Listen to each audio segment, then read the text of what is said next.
Last week we talked about the mask. Remember that? And I talked to you about looking into our eyes. And I'll be honest with you, that wasn't something that I just came up with on my own. It actually came from experience. I had a grandfather who is now passed, but I had an experience where I had to ask him some questions because growing up, I didn't really understand him. He, lived close to me, but we weren't close. I saw him, he was darker than me, but I saw him drink himself pale.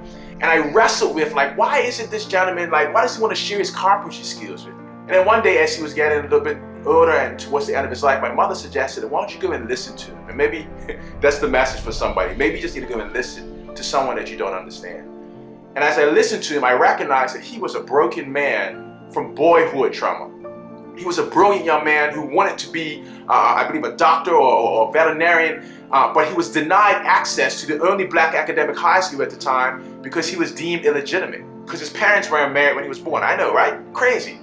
But that actually hindered the dream of a young boy who became a brilliant carpenter, but that's not who he wanted to be. And so as a result, he was bitter at times and he didn't really communicate. But I'm grateful that I had the opportunity to listen to him and to ask a very simple question I want to ask you. I asked him, Papa, what's going on with your eyes? And he said, what are you talking about? I said, your eyes, the banana yellow, what's up with your eyes? He said, I have not looked into my eyes in years. And I thought, how is it that you can brush your teeth and wash your face, but not look into your eyes?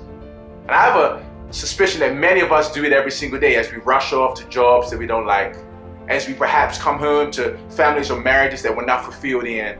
I want to encourage you to look into your eyes and to ask some tough questions. And don't just look at the problem, but to be able to begin to be willing to look at what the solution can be.